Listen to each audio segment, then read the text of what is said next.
The old oak stood sentinel at the edge of the whispering woods, its gnarled branches reaching out like welcoming arms. 10-year-old Elara loved this tree. It was her secret place, a world away from the bustling marketplace of her small town and the endless chores at home. Here, amidst the rustling leaves and dappled sunlight, she could be anyone, a princess, a pirate, a brave knight. One sweltering afternoon, Elara sought refuge under the oak's generous shade. She was engrossed in a worn copy of 1,000 Tales, her favorite book, when a tiny shimmer of light caught her eye. It wasn't the sun filtering through the leaves.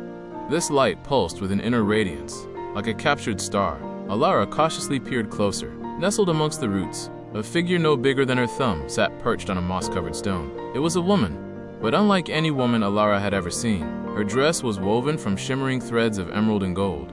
Her hair, a cascade of spun moonlight. Tiny, translucent wings fluttered gently on her back. Elara gasped. Dropping her book, the tiny figure turned, her face, delicate and ethereal, lighting up with a warm smile. "Greetings, Elara," she said, her voice like the tinkling of wind chimes. Elara could only stare, speechless. You're a fairy," she finally stammered. The fairy chuckled, a sound like the bubbling of a spring. "Indeed, my name is Lyra, and you, Elara, have a kind heart and a vivid imagination. That's why I revealed myself to you." Elara's initial fear melted away, replaced by a sense of wonder. She'd always believed in fairies, in the magic that whispered in the rustling leaves and danced in the moonbeams. Now one was sitting right in front of her. Lyra explained that she was a guardian of the whispering woods, ensuring the balance of nature and the flow of magic.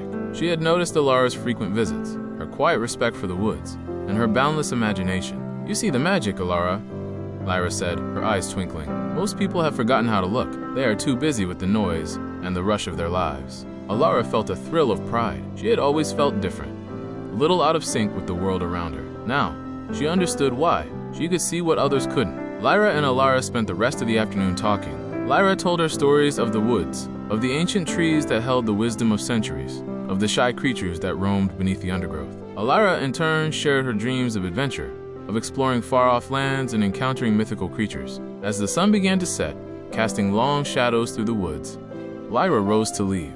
"This must remain our little secret, Elara," she whispered, placing a tiny, iridescent feather in Elara's hand. "This feather will remind you of our meeting, and of the magic that exists all around you. But remember, true magic lies within your heart, in your kindness and your imagination." Elara clutched the feather tightly.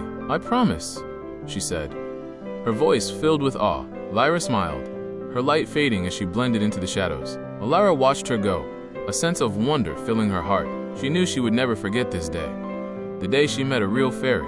Elara kept her promise. She never told anyone about Lyra. The fairy remained her little secret, a treasure she held close to her heart. The iridescent feather became her constant companion, a reminder of the magic that existed just beyond the veil of the ordinary. The whispering woods became even more special to Elara. She walked through them with a new sense of awareness, listening to the whispers of the wind, noticing the intricate patterns of the leaves, and feeling the pulse of life in the earth beneath her feet. She knew that Lyra was still there, watching over the woods, and that she, Elara, was a part of that magic, a keeper of the secret. And though she never saw Lyra again, she carried the fairy's words in her heart, nurturing her imagination and embracing the magic that bloomed within her own soul. She knew that even in the most ordinary of days, a little bit of magic could always be found, if only you knew where to look.